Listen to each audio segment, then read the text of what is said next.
It's an interesting time of year, I think, because we're in that space right now where Christmas is behind us, right? And the new year is on its way. And anytime you're between two situations like that, I think it's safe to say there's a certain degree of doubt and maybe even skepticism we may have because we know that Christmas was great. We loved Christmas and it was an amazing time. The presents are all unwrapped, the tree is out. And now we're approaching the new year 2 days from now. And there's a certain degree of what's going to happen. Is it going to be as good as 2019? Is it going to be better than 2019? And with that mindset comes about doubt. And doubt is a very interesting term. In fact, if you ever wondered why doubt has a silent B in it, I'll tell you why. It's because it comes from the Latin root dubitare. And when the English scholars were trying to employ Latin into the English language, they wanted to make sure that we would understand the full meaning behind dubitare in its English form. So they just kept that B in there for that purpose. But interestingly enough, doubt is more interesting than just that silent B. It also is rooted in the idea of two.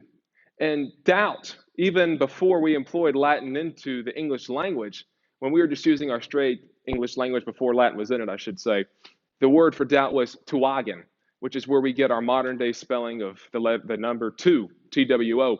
So over the course of history, doubt has been rooted in this meaning of two or double mindedness, or my favorite translation is stuck between two frames of thought.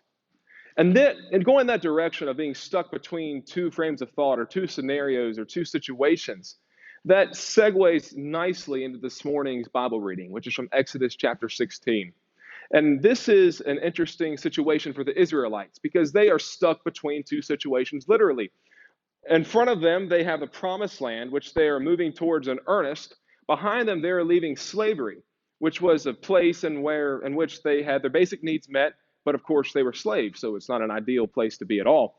So they're in this space right now. They're in the wilderness, and they're having a hard time coping with the fact that they are neither here nor there. So this is what's going on. This is from the Message Bible. I encourage you to follow along. You can find it in your pew Bible, or you can follow up on the wall behind me. It says this: on the 15th day of the second month, after they had left Egypt, the whole company of Israel moved on from Elim to the wilderness of Sin, which is between Elim and Sinai. Now, the whole company of Israel complained against Moses and Aaron there in the wilderness. The Israelites said, "Why didn't God let us die in comfort in Egypt, where we had lamb stew and all the bread we could eat? Now you have brought us into this wilderness to starve us to death, the whole company of Israel." So God said to Moses, he says, "I'm going to rain down bread from the skies for you.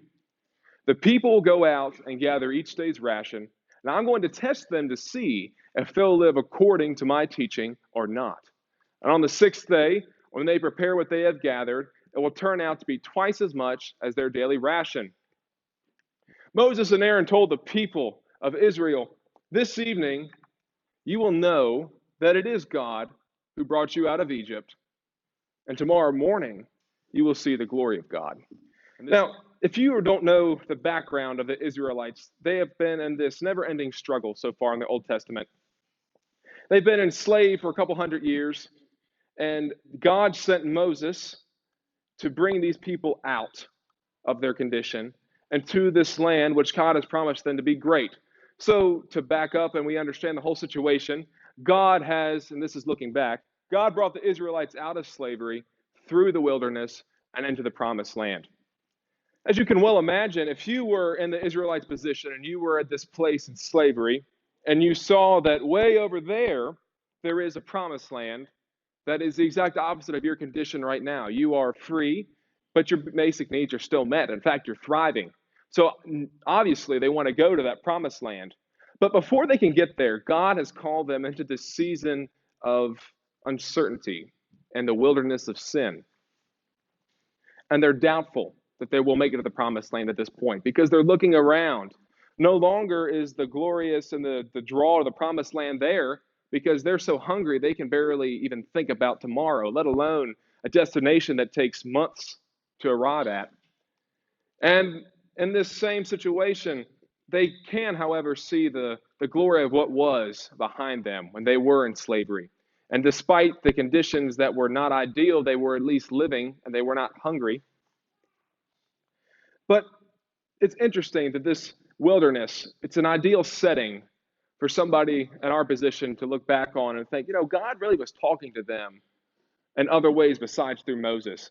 You see, this wilderness, it's literally called the wilderness of sin, and it's wild. That's what the wilderness is. But God loves to speak to us through his creation. And what I mean by that is the way God works, the way he works in our lives, the way he works in the lives of others, it mirrors the way he created this world. And if you think about, if you're in the wilderness and you're just standing there on the ground and you're looking out, you see how the world works. What I mean by that is fields must be plowed up before they can bear fruit, right? The ground that is covered in grass must be plowed up, and then it must be broken up, and it must be kicked a pound, and everything is to be drawn out, and then you put the seed in there, and then the fruit comes up. And there's more examples of that. The seed itself, you have to take the seed, put it on the ground, and bury it in dirt, and then sooner or later, a flower comes out. It's the way God works. And one of my favorite things about this is the idea of looking at something beautiful. And if you've ever been up on Skyline Drive, have you ever been up on Skyline Drive before? Raise your hand. Been on Skyline Drive? Yeah, you all know what I'm talking about. Skyline Drive is a beautiful place. You can get up on the mountains and you can look out over the Shenandoah Valley, and it's just absolutely breathtaking. If you haven't been, I encourage you to go. God's creation is simply beautiful. But before you can get to Goonie Creek Overlook and look out on the mountains and look out on the valley, what do you have to do first? You have to drive up 3,000 some feet. And that's not an easy task to do. But what I appreciate about this is God in his creation, he lets us know that in order to achieve the desired goal, to look at something beautiful, first something must happen that may not seem to be in line with the goal. And what I mean by that is you might not look at a pile of dirt and think that a rose could be there one day. You may not think as you're climbing up a mountain that you're going to see something beautiful. Our minds don't always work like that. And there's one man I want to share with you. This is a marvelous story. He understood, this man did, how God works and how oftentimes God calls us through this season and this time and this space where we might just feel like giving up and throwing in the towel from a place where we were relatively happy or at least familiar with our environment, and calls us to this point over here where we can look back and say, this is who I am for God, and this is what God has called me to be. I'll tell you about this man. It's an amazing story. It starts in 1898 in Belfast, Ireland. He's not a particularly religious man at this point in his life.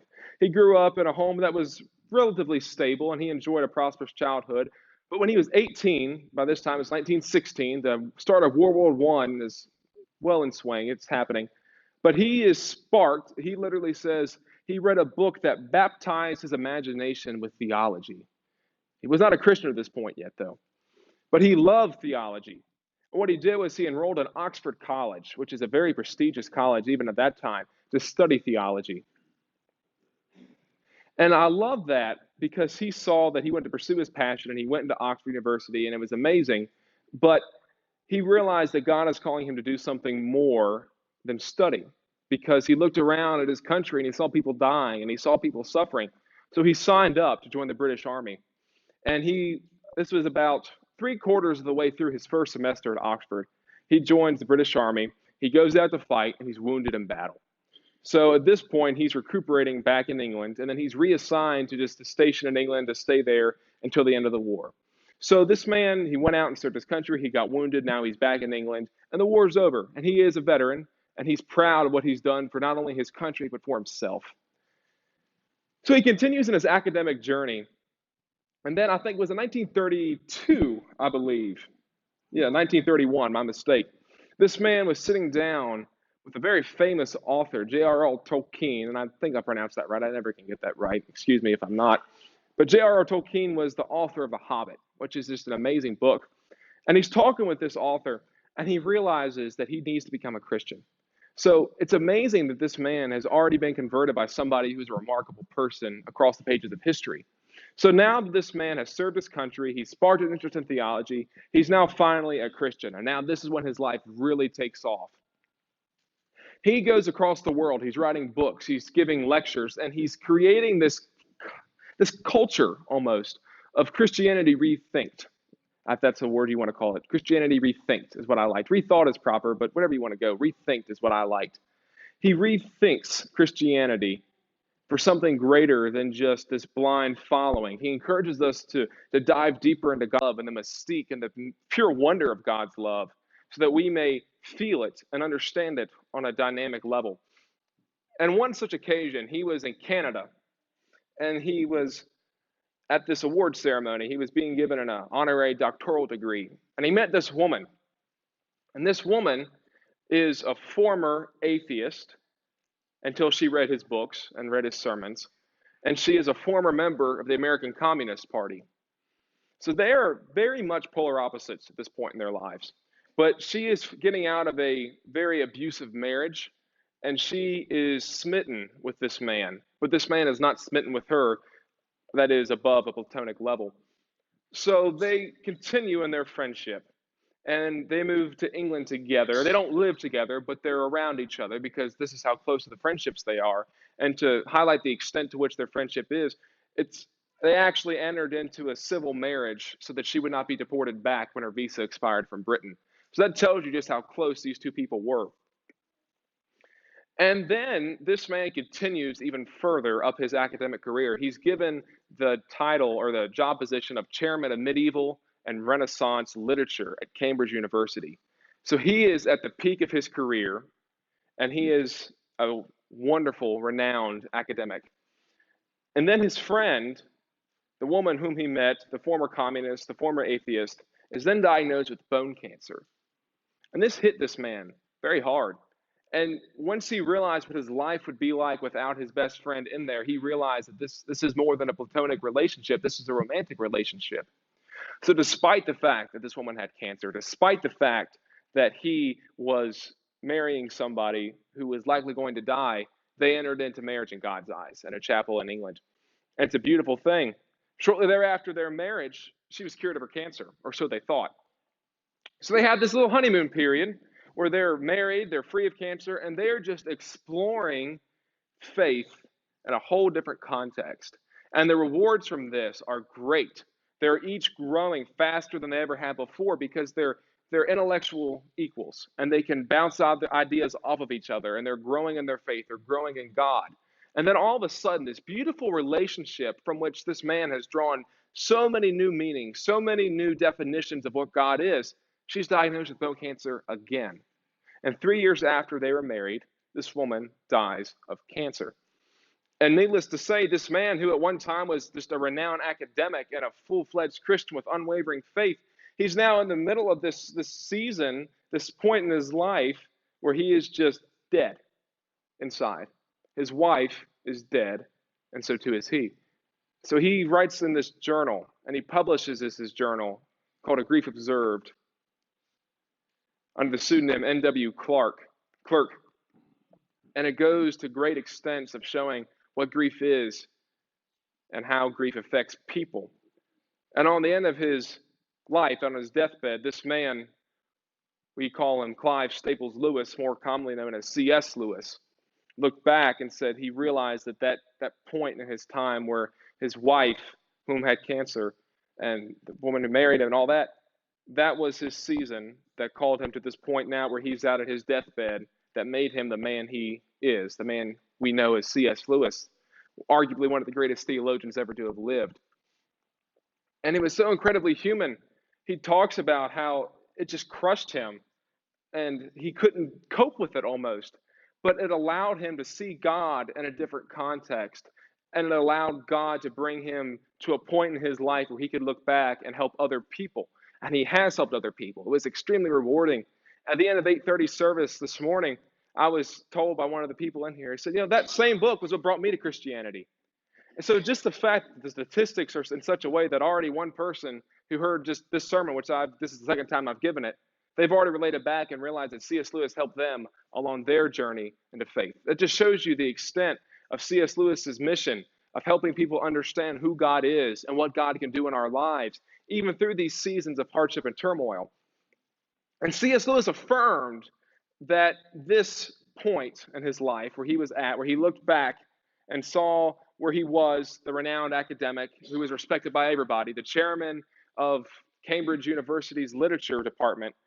And then in the middle, when he was falling in love with a woman who had cancer and he was struggling with God and his faith was wavering, he looked back and realized that that was a point in time that defined his soul.